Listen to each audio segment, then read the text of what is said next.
¿Qué tal? ¿Cómo están? Muy buenas noches y bienvenidos a un nuevo capítulo de Cadena Nacional. El día de hoy con una sección que llegó para quedarse. Queremos conocer propuestas, generar debate respecto a lo que va a ser la próxima constitución que redactemos en nuestro país. Y por lo mismo es que el día de hoy tenemos constituyentes en cadena, aquí en Cadena Nacional a través de la pantalla de Vía X. Por lo mismo es que quiero que saludemos a quienes nos van a estar acompañando aquí en Constituyentes en Cadena, nuestra sección emblemática. Entonces, porque tenemos 4 candidatos, todos ellos por distintos distritos, y quiero comenzar con quien va por la lista del apruebo, quien es militante además de la democracia cristiana y va como candidata por el distrito 10. Está junto a nosotros Laura Albornoz. Laura, ¿cómo estás? Qué bueno verte nuevamente. Igualmente, Victoria, muy buenas tardes a todos y a todas. Una felicidad estar contigo también. Muchísimas gracias. Bueno, queremos saludar también a quien va por la lista Apruebo Dignidad, tiene una candidatura independiente, va por el distrito 14, está junto a nosotros Camila Musante. ¿Cómo estás, Camila? Bienvenida.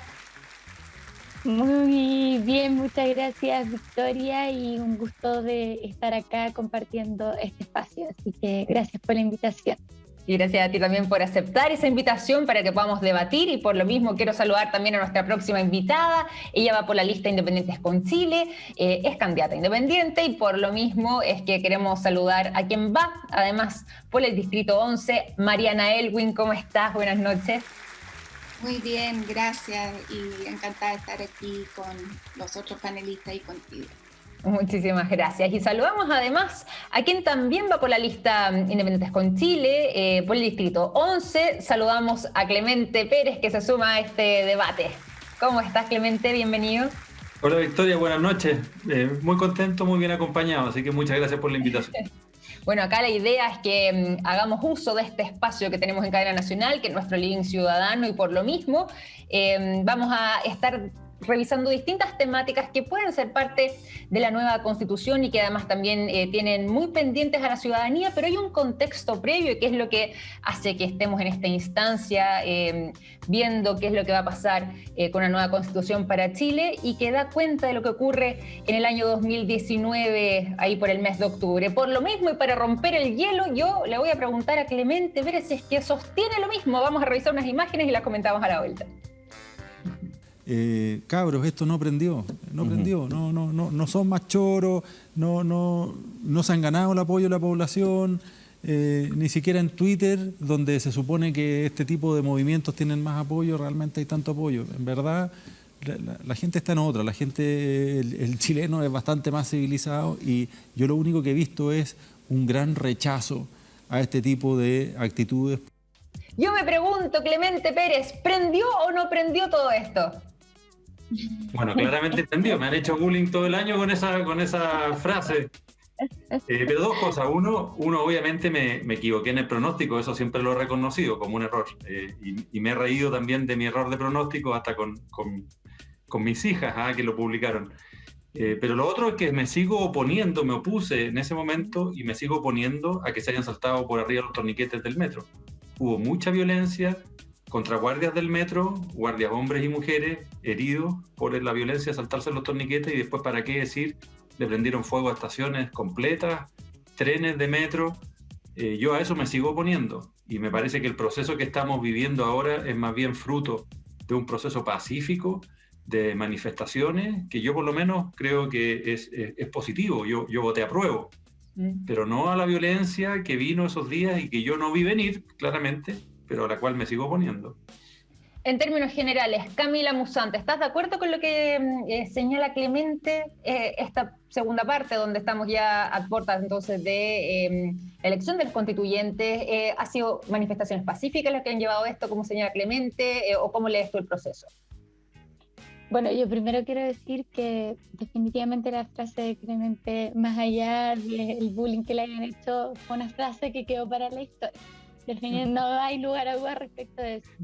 Ahora, en cuanto a las manifestaciones del 18 de octubre y también a lo que sucedió respecto a las estaciones de metro, yo creo que hay que ser bien cuidadosas y cuidadosos, porque todavía no tenemos como una primera respuesta en cuanto a la verdad. Y con esto me refiero a la verdad no solamente como valor en materia de derechos humanos, sino que también a la verdad, como aquí hablo desde el derecho, a la verdad jurídica, a la verdad procesal.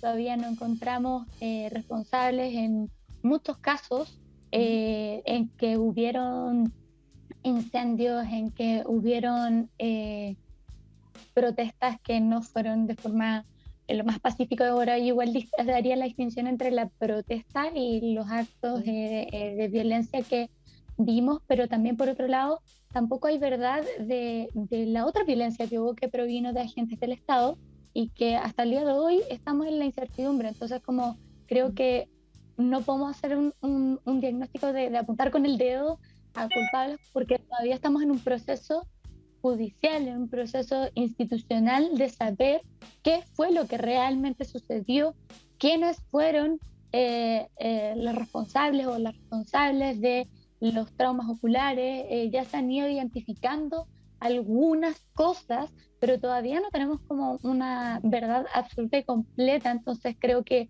hay que respetar los tiempos y en ese sentido creo que hay que ser bien cuidadoso y cuidadosa a la hora de apuntar y decir como aquí hubo mucha violencia, pero ok, todavía estamos en un proceso y todavía no sabemos qué fue lo que realmente sucedió, quiénes fueron las personas que estuvieron detrás de esto. Y creo que eso es súper importante de manejar. ¿Hace la misma lectura a lo que estamos conversando Mariana Elwin? A ver, yo creo que la violencia fue bastante apoyada y estimulada también por sectores políticos. ¿Estimulada por quiénes? Si es que bueno, podemos... Por ejemplo, y yo creo que sigue siendo estimulada en muchos casos. Por ejemplo, cuando en ese momento, el mismo día 18 de octubre, en la tarde, el presidente del Partido Comunista dijo que Piñera tenía que renunciar.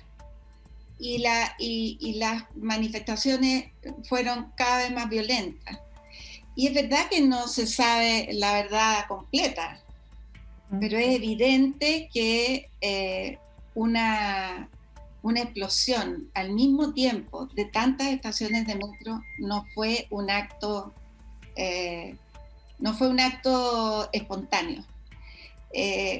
¿Había alguien que planeó todo esto? Yo creo que nosotros tenemos, o sea, es muy raro que exploten 30 estaciones de metro que se incendien al mismo tiempo.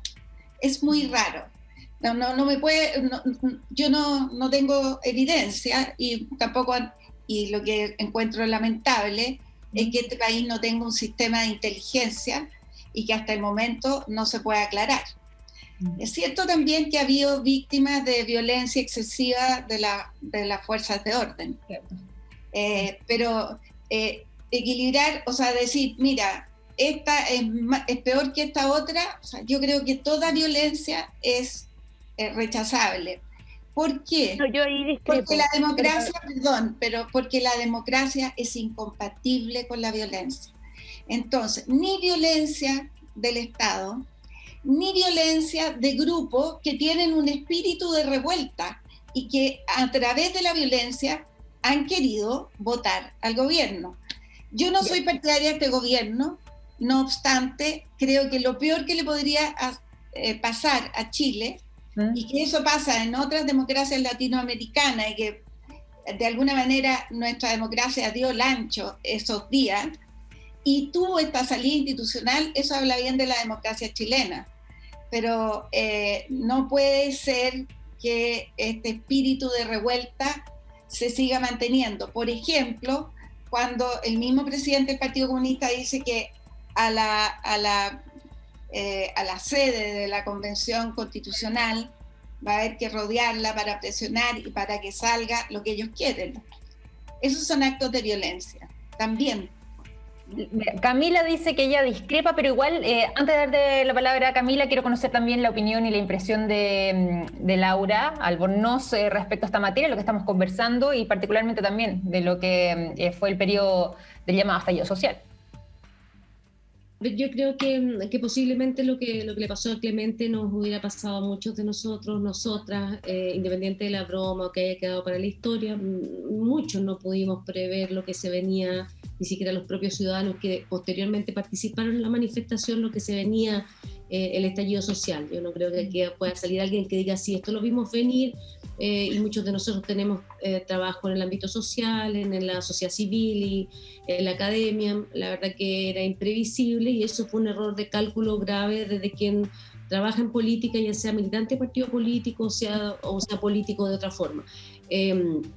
Y eso es complejo, pero nos dio una oportunidad, y yo quiero quedarme en eso, una oportunidad que sí requiere cumplir con ciertos requisitos, porque independiente que yo logro diferenciar la violencia que proviene de grupos que generan permanentemente situaciones de violencia en el territorio, soy capaz de separar respecto a la responsabilidad que le cabe al Estado cuando sus propios agentes cometen violencia. Eso es importante, lo conocemos. Respecto de eso hubo desde la recuperación democrática todo un trabajo para justamente visibilizar aquel fenómeno y hacer responsable a quienes violaron sistemáticamente los derechos humanos en dictadura. Por lo tanto, lo tenemos claro, si ese no es el punto. Nosotros se logra diferenciar entre la violencia que comete un agente del Estado versus la que comete un ciudadano aglutinado o no.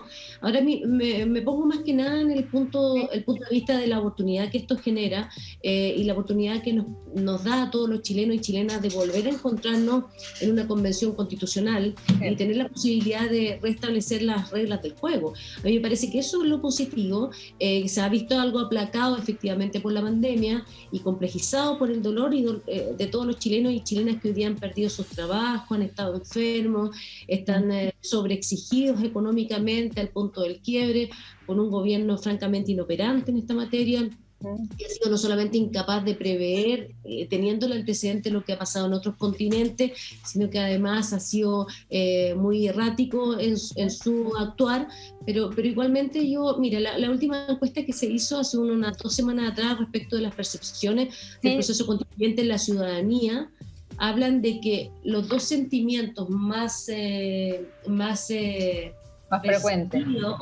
frecuente, el de la esperanza y el de la alegría. Y yo me quedo con esa percepción para a partir de eso construir algo positivo en lo que se viene en el futuro.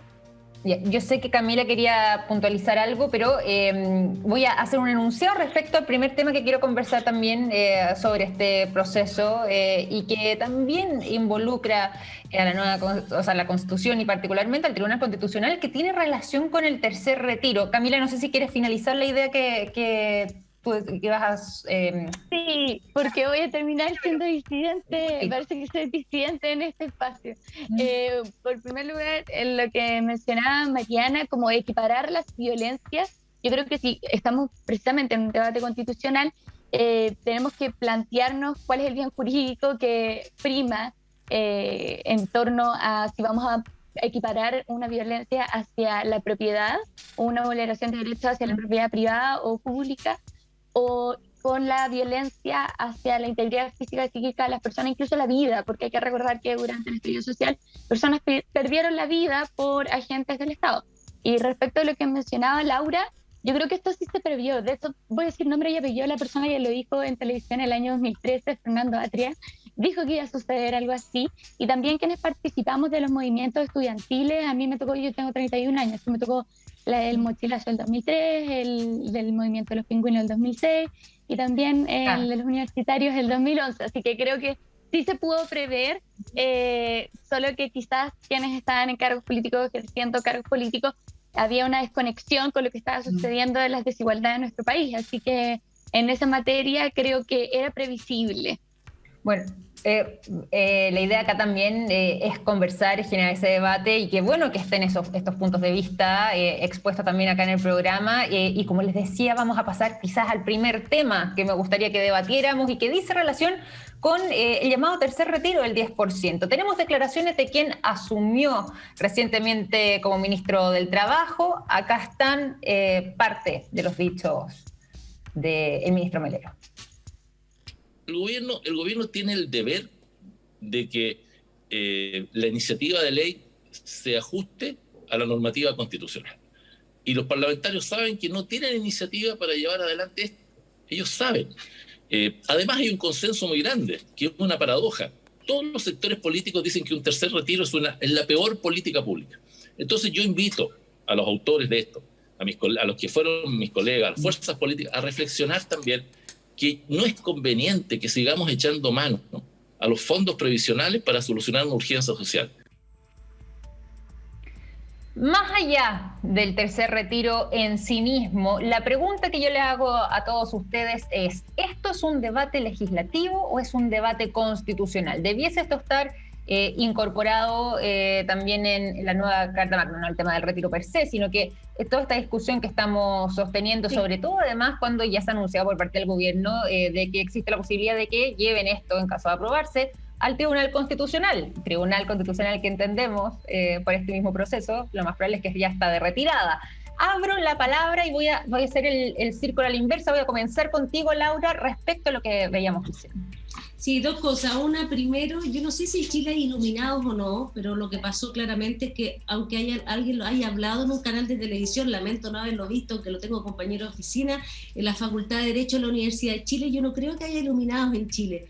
O dioses que hayan previsto, yo nunca lo escuché, o quizás alguien lo escuchó y no le puso atención y ya ese es un conflicto grave para poder tener liderazgo en el país. Pero ojo con hacer los análisis para tener algún nivel de responsabilidad respecto de lo que somos todos responsables como sociedad.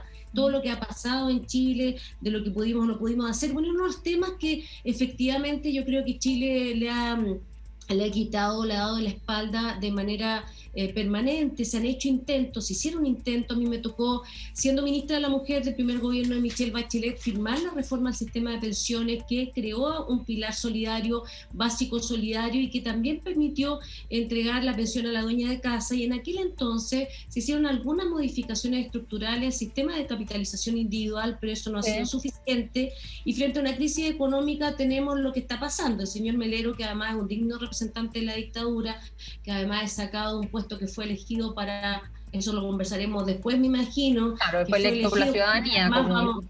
Vamos a tener que contemplar en la nueva Constitución para impedir que las personas circulen de un lado para otro cuando reciben el mandato del pueblo, pero además de sus vinculaciones con el gobierno militar y, en fin, yo estoy de completo desacuerdo con sus primeras afirmaciones en tanto ministro del Trabajo, porque yo creo que sí, este es un tema constitucional. Yo en particular he conversado con integrantes de mi partido, me toca el honor de ser presidenta del Congreso Ideológico de la Democracia Cristiana. Nosotros creemos que es necesario crear un sistema, una pensión mínima universal en la nueva Constitución y garantizar el derecho a la seguridad social. Y esto, por cierto, que no pasa por retiros de la AFP, pero lo que el gobierno no puede desconocer es que los ciudadanos han estado rascando con sus propias uñas para poder comer y subsistir durante la época de la pandemia. Entonces me parece altamente provocador y irresponsable que un ministro de Estado, recién en el primer día de haber asumido, le haga el quite a una cuestión tan delicada como es la subsistencia de la familia en nuestro país. Le hago la misma pregunta a Mariana Elwin. ¿Esto es un debate legislativo o un debate constitucional, como sostiene Laura?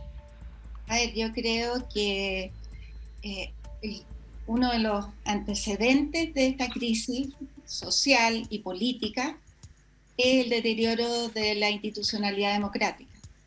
Y en definitiva, cuando la gente empieza a sentir que es posible saltarse las reglas del juego, y más aún cuando las autoridades sienten que es posible saltarse la regla del juego por un bien superior, puede ser. Como por ejemplo cuando la presidenta del Senado dijo, yo prefiero cometer el sacrilegio de saltarme la Constitución, pero aprobar el postnatal de emergencia, porque era un bien superior. Yo creo que por mucho que sea un bien que algunos encuentren superior, porque no hay un acuerdo tampoco en eso, no se pueden saltar las reglas del juego.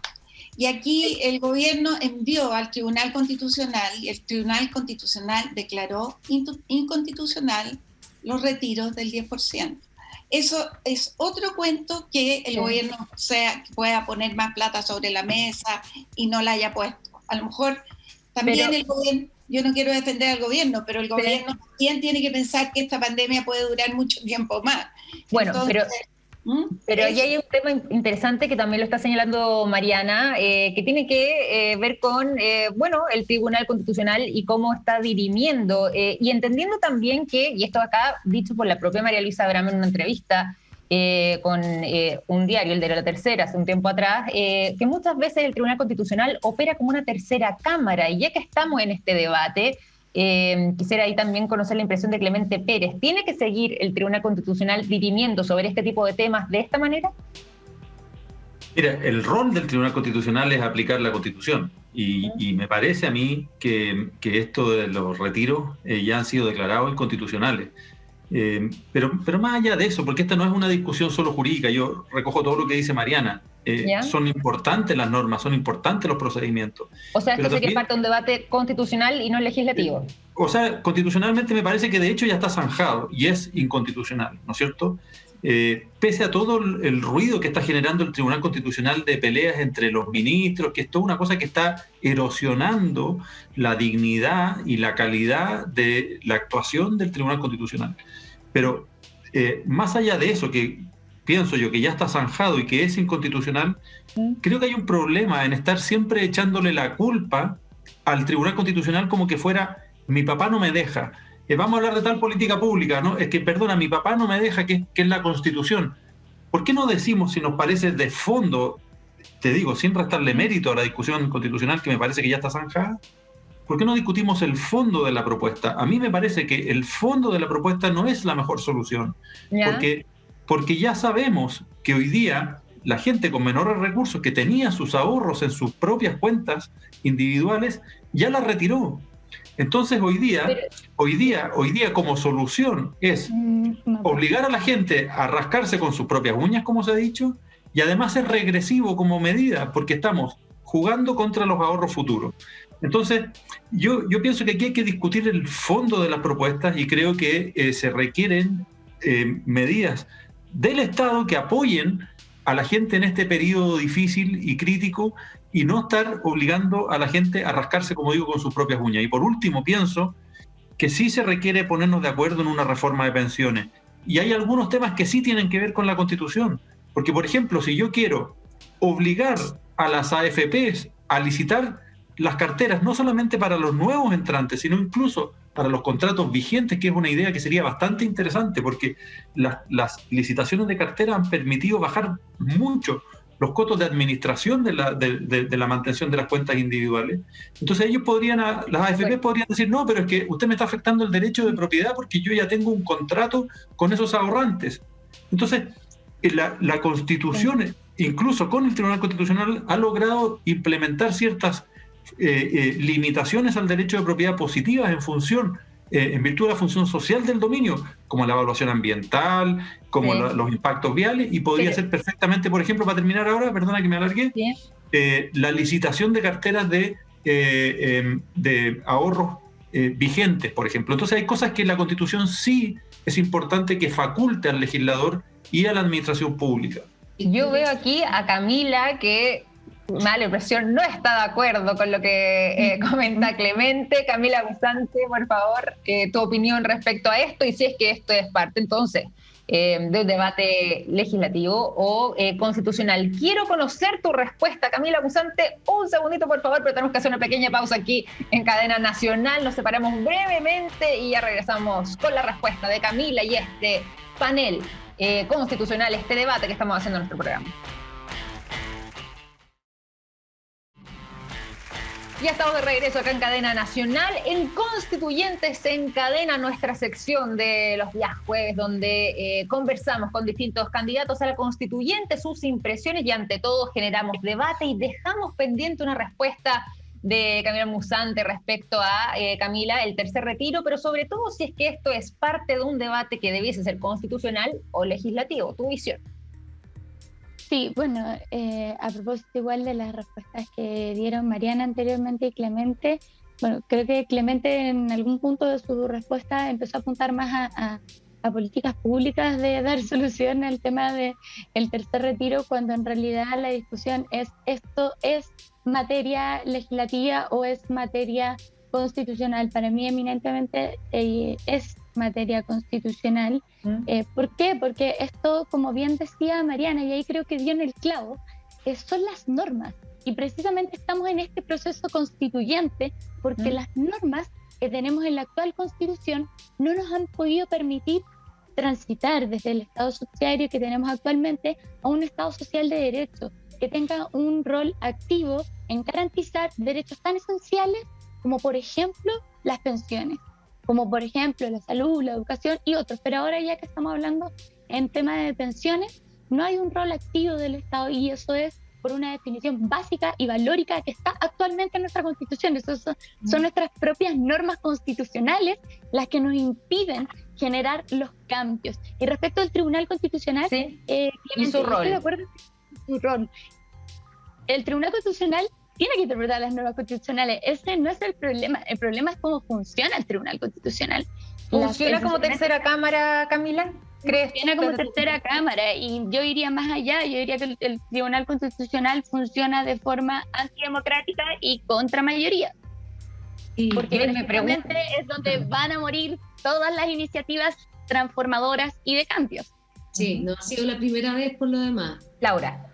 Quiero recordar el debate sobre la anticoncepción de emergencia. Nos tocó largos debates en el Tribunal Constitucional, particularmente porque es un tribunal que además su existencia y su conformación es un debate constitucional. Nosotros vamos a revisar en la parte orgánica de la Constitución, cuando se redacta una nueva Constitución, qué tipo de órganos funcionan en el control de constitucionalidad de las normas, y si es necesario que este modelo, yo no desprecio de primeras al Tribunal Constitucional. Yo creo que en otros países las Cortes Constitucionales han cumplido un rol importante a la hora de nutrir la jurisprudencia constitucional y a la hora de entregar, de proveer de recursos al sistema jurídico. Sin embargo, a mí me parece que este tribunal en particular ha tenido un sesgo ideológico que no lo hemos visto solo a propósito del tercer retiro, sino que también, como mencioné, la anticoncepción de emergencia, la ley de interrupción en el embarazo en 3 causales. Entonces hay un sesgo ideológico que justamente quiere ser revisado en este proceso. Lo que yo quiero decir además es que estamos en un proceso de transición, y eso me parece que el gobierno no logra entender. Estamos en un proceso en donde se va a crear una nueva constitución con las elecciones que vienen ahora en mayo, una nueva convención constitucional, y esa convención será la encargada de zanjar el rol, la injerencia del Tribunal Constitucional y también de la creación o no del derecho a la seguridad social y de establecimiento de un rol más activo del Estado a la hora de garantizar los derechos en esa materia. Bueno, y pasando también, Mariana quiere rebatir, parece. Hay algo que es importante de decir, porque nosotros vamos a tener una nueva constitución así como vamos en 2 años más. Y de aquí a 2 años más, o sea, hay que legislar. Y yo creo que hay que sacar el tema de las pensiones. El tema de las pensiones lleva desde el año 2005 discutiéndose. Y no es solo por un problema de la Constitución, es también por un problema de que la institucionalidad nuestra está fallando. Y entonces hay muy poca capacidad de gobernabilidad como para zanjar los temas, ya sea dirimirlos, porque no hay diferencias, dirimirlos por la mayoría, o llegar a acuerdos. Ninguna de las dos cosas está pasando. Y ese tiene que ver, yo creo que esa es la causa profunda del malestar, porque no se han resuelto problemas durante largo tiempo, porque hay una crisis de gobernabilidad. O sea, si hoy día hay 18 partidos políticos en el Congreso Nacional, hoy día se recuperó la democracia, habían 14, Mariana, y yo no creo que haya sido un problema en aquel entonces. Mariana, ¿cuál sería la institucionalidad que debería resolver esto? ¿El Tribunal Constitucional? Porque si no volvemos. Yo creo que el Tribunal Constitucional requiere reforma, pero lo que sí creo es que de aquí a que tengamos la nueva Constitución, tenemos que operar con las reglas del juego que hay, nos gusten o no nos gusten. Vamos en orden aquí. Termina Mariana de exponer la idea y ahí continúa Laura para que podamos entender bien lo que plantea cada uno. Mariana. No podemos estar sin gobierno o sin posibilidad de resolver los temas que están en el Congreso por 2 años más. Y mientras no tengamos una nueva Constitución, guste o no guste, esta es la Constitución que nos rige. Laura quería rebatir esa idea, al parecer. Laura. Yo solo quiero informar a la ciudadanía que nos está escuchando hoy día en la noche que el proceso constituyente, desde que se elige la convención constitucional, tiene un plazo para redactar la constitución de 9 meses, que puede ser prorrogado por 3 meses más, es decir, un año. El presidente tiene 3 días para llamar a plebiscito ratificatorio y 5 días después de aprobado para jurar la nueva constitución. Solamente para informar debidamente, porque hay mucha gente en las casas que se agobian y dicen la constitución viene mucho tiempo más. Eso no es así. Esto tiene un plazo para que entre en vigencia independiente de la adecuación normativa posterior, si es que la constitución es muy distinta. Entonces yo también quiero primero decir eso, y en segundo lugar, nadie está llamando a incumplir con la norma. Yo no podría hacerlo, soy profesora de Derecho en la Universidad de Chile, me honra ese rol y no lo estoy llamando a... Pero sí hay algo claro, aquí no ha habido acuerdo, y esta falta de acuerdo es responsabilidad de todos y de un momento histórico que estamos viviendo que requiere a lo mejor de actitudes distintas, y la solución no es cerrar la puerta con el Tribunal Constitucional. Un gobierno no puede entender que la solución es que llegue un nuevo ministro y le diga no, aquí se zanjó y nadie tiene más facultades, porque uno de los problemas que generó el levantamiento social tuvo que ver también con la incapacidad de liderazgo de parte del Ejecutivo y de todos los partidos políticos y el sistema político en general. Bueno, este es un tema hay un tema. Sí. Lo que pasa es que, aparte de los cambios que requiere el Tribunal Constitucional, que obviamente se necesita que haya un Tribunal Constitucional, pero que tenga cambios, por ejemplo, en su integración y eventualmente también en el control preventivo, legalidad. Pero lo central es que también está actuando como tercera cámara, porque hay un conflicto permanente entre el Ejecutivo y el Legislativo, que no es habitual en las democracias occidentales, porque... Sí, pero su rol no es ser tercera cámara, de todas maneras, no es el espíritu del Tribunal Constitucional, no está creado para eso, no con esos fines. No, por eso te digo, pero lo que pasa es que tenemos al Congreso permanentemente tratando de vulnerar normas constitucionales y de hecho incluso reconocido, como recordaba Mariana, por la propia presidenta del Senado cuando dijo esto no es sacrilegio. Y eso es pero el tema central es que hay un constante conflicto entre los dos poderes políticos, el ejecutivo y el legislativo. En la mayoría de las democracias están remando para el mismo lado estos dos poderes. Sin embargo, aquí los tenemos en un constante conflicto. Entonces eso tiene que ver con una discusión bien interesante que se va a dar obviamente en la Convención Constituyente, que es el régimen de gobierno. Si es que vamos a seguir este sistema presidencial que hoy día en la práctica se ha transformado en una especie de parlamentarismo encubierto, o vamos a tener fórmulas más modernas como un sistema semipresidencial, o algunos han propuesto incluso el régimen parlamentario. Pero solo para terminar, para mí, cualquier conversación, y en esto también estoy de acuerdo con Mariana, sobre el régimen de gobierno tiene que ir atado de una reforma al sistema de partidos. Hoy día tenemos más de 15 partidos en el Congreso, tenemos parlamentarios con un 1%, tenemos parlamentarios díscolos porque nos cambiamos de un sistema, de un extremo del sistema binominal a otro extremo, un sistema parlamentario que permite tener diputados sin representación. Oye, bueno, tenemos parlamentarios que no han sido elegidos por nadie. Al señor Mele.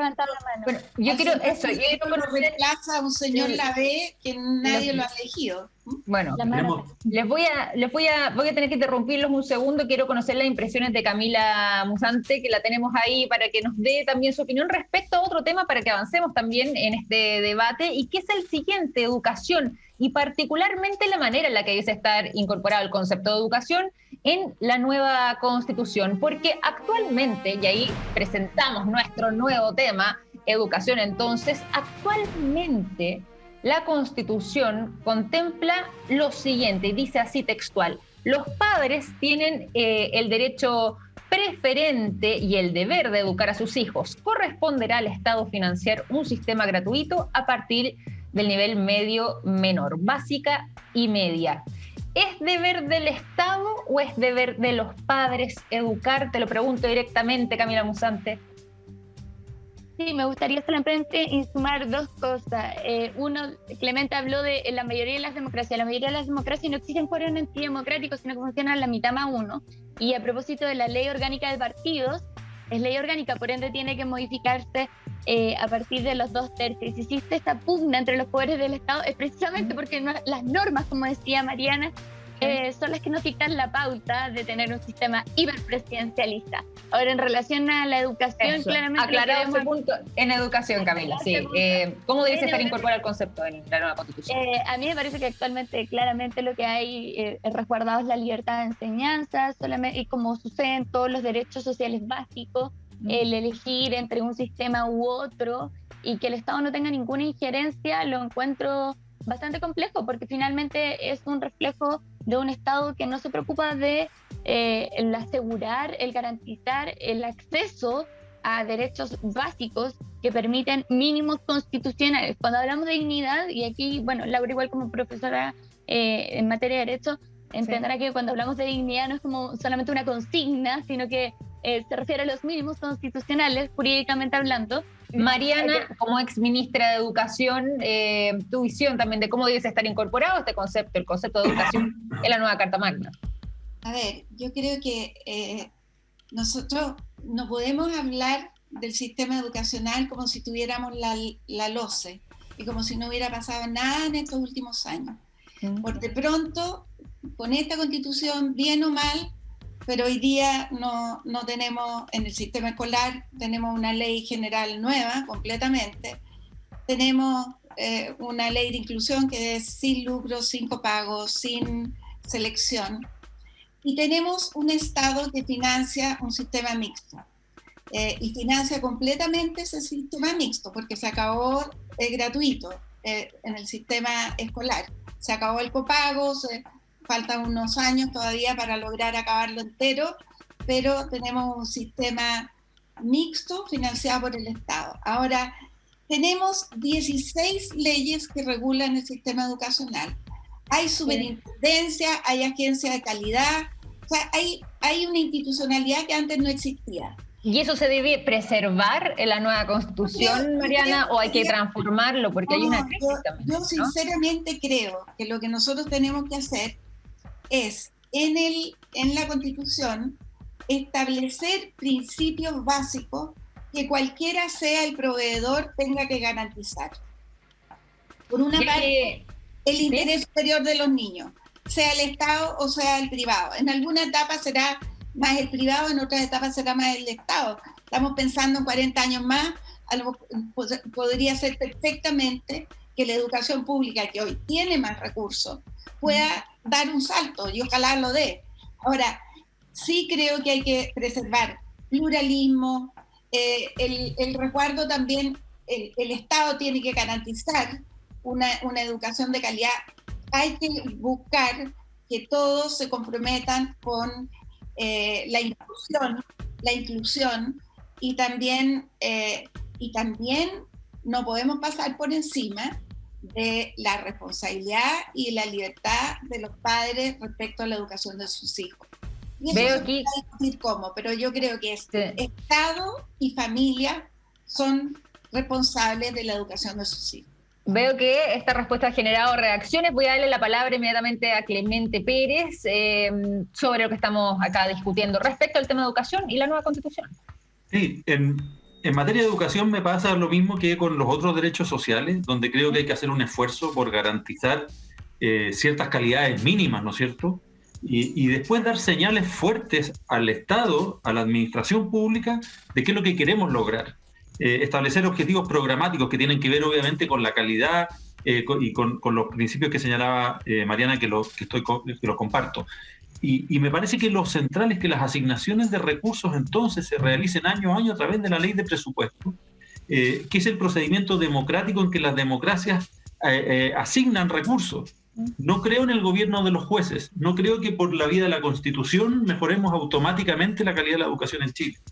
Como digo, tenemos que hacer un esfuerzo en materia de los mínimos que sean de dignidad, de calidad, y luego señales importantes, pero lo relevante es que los recursos después sean otorgados por agencias que sean independientes, que haya alta dirección pública en los nombramientos, que sean criterios objetivos de asignación de recursos. ¿Te fijas? Ese me parece el tema central.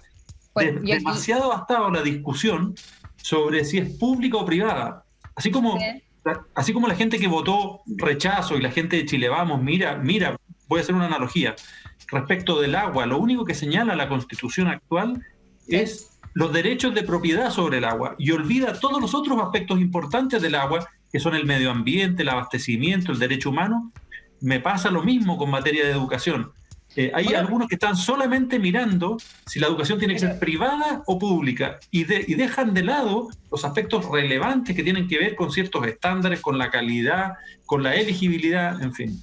Bueno, y aprovechando que Laura también es académica universitaria y además, Clemente, ya que tú también instalas el tema, preguntarles a los dos, Clemente te doy la palabra cortito para que nos des solamente la idea y ahí paso directo con Laura, pero por ejemplo, ¿debiese el Estado financiar otros niveles de la educación? Y aquí, por ejemplo, lo que son los niveles previos a la educación básica, lo que puede ser jardín infantil y la cuna, o ya directamente educación superior. ¿Qué visión tienes tú respecto al rol del Estado en este financiamiento?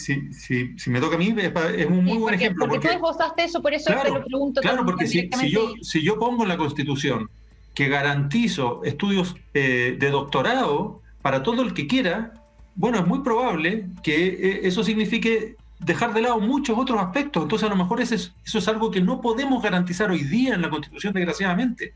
Entonces, ahí es donde yo digo que haya muchos recursos para, en este caso, la educación de doctorado, pero que haya un organismo técnico, independiente, autónomo, de alta dirección pública, con criterio objetivo, que asigne los recursos para que tengamos los mejores doctorados posibles. Pero es imposible que lo hagan los jueces, que no saben nada de educación, sino que lo hagan equipos técnicos de alta dirección pública. Precisamente a eso me refería.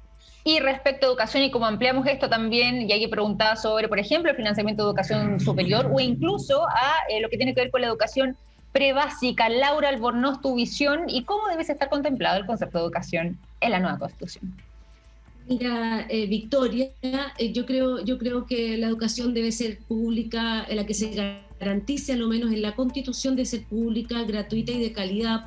En la enseñanza media, dependiendo de los ingresos que tenga el Estado, en la enseñanza universitaria, quizás remirar la totalidad, no se pudo llegar a la total gratuidad en la reforma que se implementó en materia de educación en el segundo gobierno de Bachelet, pero mira, yo tengo claro, uno analiza todo esto desde su experiencia personal. Yo vengo de la educación pública, liceos con número, estudié en la Universidad de Chile endeudándome, y después mi doctorado lo hice con beca, y la verdad es que, muy por el contrario, lo que piensa Clemente, yo no creo que los sistemas, sí creo en un sistema imparcial de administración y de selección de personal que hoy día no existe.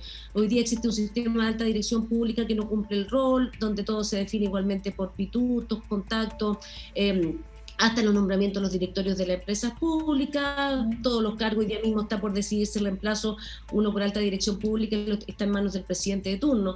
Entonces yo no tengo mucha confianza tampoco en estas afirmaciones categóricas de la creación de instituciones. Yo lo que sí tengo claro es que con la educación no se puede lucrar. No se puede lucrar. La verdad que la Chile ha cambiado radicalmente. Yo cuando entré a la Chile, a la Facultad de Derecho, los que veníamos de liceos públicos éramos escasamente el 20%, y hoy día el 80% de mis estudiantes en Derecho Civil vienen de la educación municipal subvencionada, el 20% tiene gratuidad, y yo creo que efectivamente deberíamos garantizar esto. Es lo que inicial se hizo trabajo en el Chile, el Chile Contigo, la clase jardín infantil.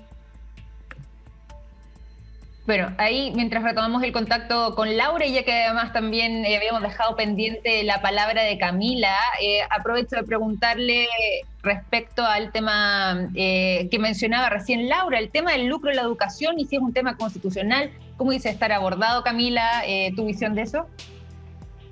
Sí, bueno, muy en la línea de lo que está mencionando Laura. Yo creo que se quisieron hacer transformaciones a nivel educacional, no se permitió hacer esas transformaciones, y a propósito como de la previsibilidad o no del estallido social, de que no prendiera, yo creo que una de las razones por las cuales sí prendió y estamos en este proceso constituyente actualmente es precisamente el hecho del endeudamiento a nivel de la educación. Así que claramente me pongo al lucro de la educación. Creo que también hay que ponerle apellidos, que no solamente quedarse en si es pública o privada. Creo que también tiene que haber estándares de calidad. Ahí podemos revisar que a nuestro país le gusta mucho a nuestro Estado firmar tratados internacionales en materia de derechos humanos, que nos dan estándares, pero que al final no se cumplen y se dejan de lado. Y este es un antecedente interesante que vamos a tener en el debate constitucional para revisarlo y no tener que inventar la rueda sobre este tema. Pero claramente, y a raíz de la experiencia también, estoy completamente de acuerdo de que no se puede lucrar con la educación, y que también a la educación en materia constitucional hay que ponerle apellido.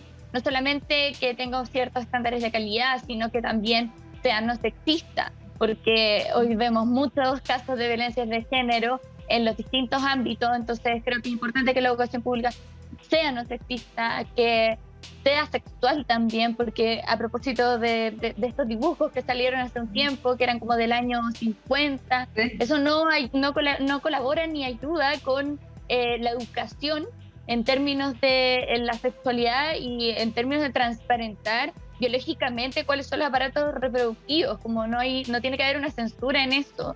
Y por último, por cierto, que me gustaría que se incluyera un aspecto de educación ambiental. O sea, yo le pondría muchos apoyos a la educación, porque también creo que la Constitución se está actualizando de acuerdo a nuestras necesidades actuales, no solamente por el origen que tiene. Bueno, de hecho, Mariana Camila, la mano y faltaba la hora. en tu propuesta está una constitución ecofeminista, de hecho, y ahí también la educación juega un rol clave. Tenemos que ir finalizando, tenemos los últimos minutos para solamente cerrar esta idea, y ahí, por favor, en pocos segundos, Mariana, yo sé que tú quieres agregar algo respecto a el tema del lucro en la educación, y esto como tema constitucional, ¿o lo dejamos en el debate legislativo? Mariana, te lo pregunto directamente. Yo creo que esos temas están zanjados en la Ley General de Educación hoy día, y es una ley orgánica constitucional. Entonces, me voy más en la línea de los principios que tienen que estar. Comparto que, por ejemplo, el principio de género debiera estar incluido. Lo otro que sí quisiera decir, a mí sí me preocupa extraordinariamente que nosotros tenemos más de 500.000 jóvenes que no estudian ni trabajan, egresados del sistema escolar, y no hay nada para ellos. Y que anualmente alrededor de 40.000 jóvenes están desertando el sistema escolar. Bueno. Nosotros habíamos terminado con la deserción a esos niveles, y hoy día es altísimo el nivel de deserción. Por lo tanto, no basta con que el Estado tiene que garantizar que esos jóvenes tienen que integrarse en la educación.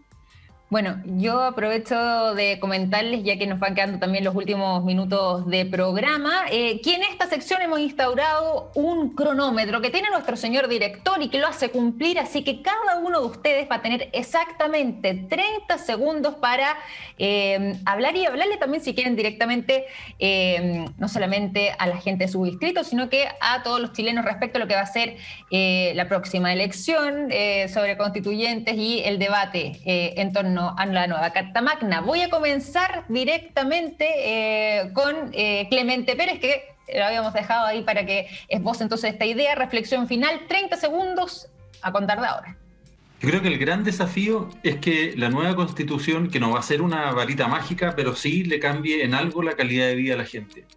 Y por eso es que a mí me gustaría incorporar en la nueva Constitución el derecho a la vivienda, no gratuita, con sistemas objetivos de ahorro, de postulación, pero incorporar el derecho a la vivienda y el derecho a la ciudad, que haya un estándar mínimo de calidad, que vayamos implementando, cosa que la gente pueda vivir en sus comunas, no tenga que ser erradicada a vivir en otras comunas y que pueda salir tranquilo de su casa, tener acceso a transporte público, a servicios públicos de salud, de educación, áreas verdes.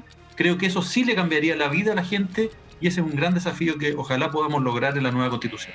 Bien aprovechados estos 30 segundos por Clemente Pérez. Continúo con Laura Alfonso.